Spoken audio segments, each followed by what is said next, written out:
In my new role as chancellor, she was one of the first individuals that I met. First of all, you notice that she is a warm person.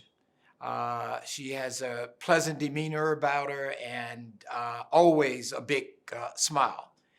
Um, After speaking with her, you soon realize that she's a deeply caring person. She's a natural nurturer.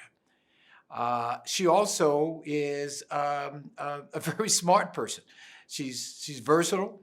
She is extremely talented. She is wise. She is a person of high emotional intelligence. When you spend a little bit more time with her, you realize she is a mission-driven individual. And that mission that she's on is doing good with the aim of improving the lives of people, particularly those who are underserved or are living under vulnerable circumstances.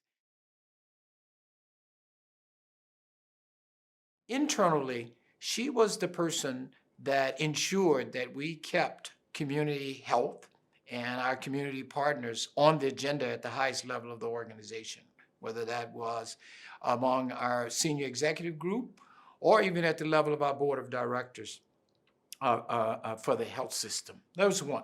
Two, she was the person who led the establishment and creation of new endeavors or projects. More often than not, those were ideas that emerged from discussions that MaryAnn had had with partners in our community, as well as with leaders within our health system. So besides keeping it on the agenda, she was the person that really helped to orchestrate the array of projects that we maintain focused on improving health in our community.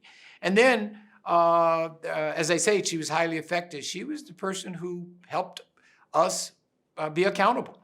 And us meant internally Duke, but our partners across a range of different sectors and disciplines. And in her mind, it was being accountable to the people that we were here to serve. She understood people, and she knew how to connect people and get things done.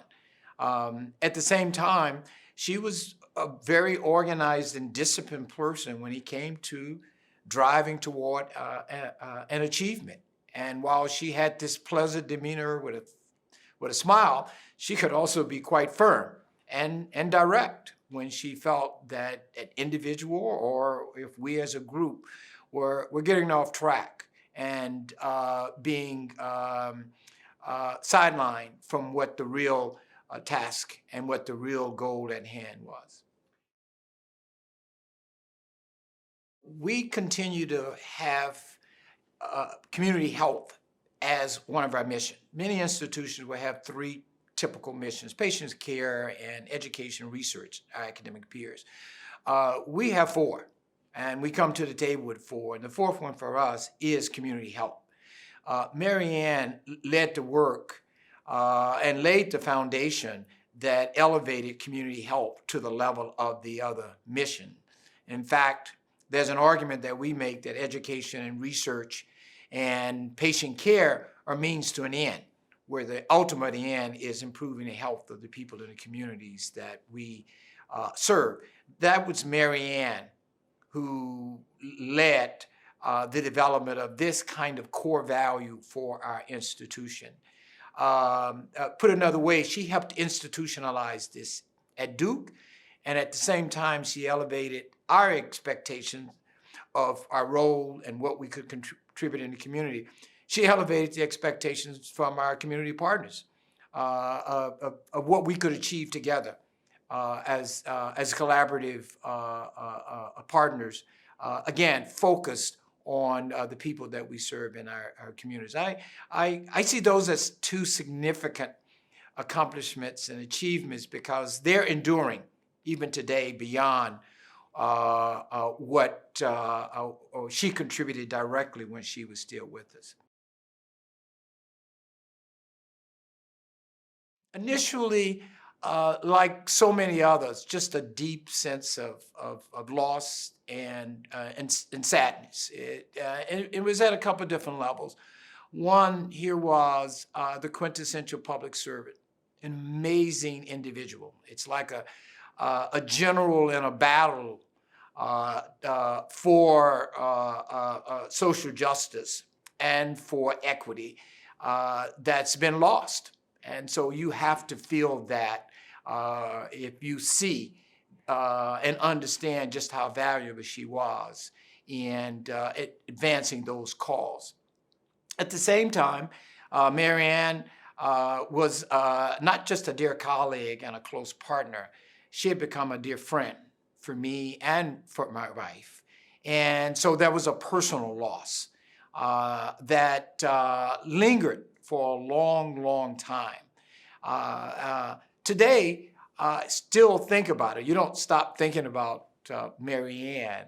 But when I think of her now, it's more first thinking about her smile, but then just thinking about what she left us in the form of inspiration and wisdom and commitment to carrying on that work.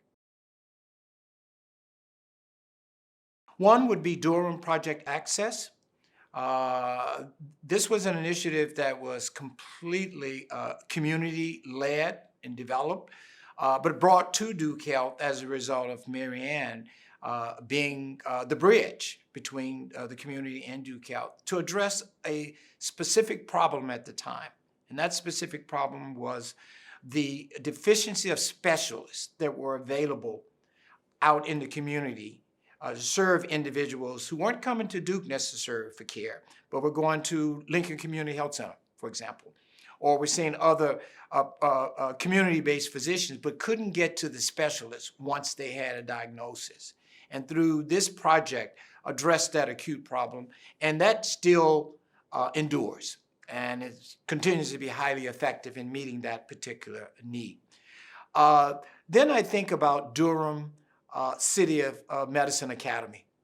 Here's an example here where I think MaryAnn was putting on her longer view cap and bringing people together and realizing that we could address health and healthcare through the development of the next generation of professionals. We certainly could address education in the form of the curriculum that would be provided by this school. And it was an opportunity to actually be addressing some of the socioeconomic drivers that underpin a good life in the community. And so, again, she drew on her skills in bringing people together, but it also reflected her vision for how it could be impactful today, but endure for a long, long period of time. And that is the case. And so it stands as a symbol in so many ways of who MaryAnn was and what she brought to Durham and communities beyond here. And then the third example would be Healthy Durham. This is an endeavor. MaryAnn was on point for Duke Health, but it involved many partners in the faith community, and obviously in business, in government, more broadly in the education community, and a host of not-for-profits with the aim of getting beyond just health care, but focusing on those underlying socioeconomic determinants of health, food and food security, housing and transportation, early childhood development, jobs. And through this multi-stakeholder, multidisciplinary coalition, we are just beginning to take on those higher impact projects that are meaningful when we think about elevating in a substantial way the overall health status in our community. It's another example of MaryAnn thinking big and bold, but having that ability to help orchestrate different constituencies, bring them to the table, and help. Not just convene, but help to build consensus to move big, high-impact projects forward. It means that we continue to first and foremost think about the resources that we have and the talent that we have, particularly here at Duke and at Duke Health, as assets to be leveraged on behalf of people and the communities that we serve. And what that means is we start by looking at what are those key drivers that actually improve overall life in those communities.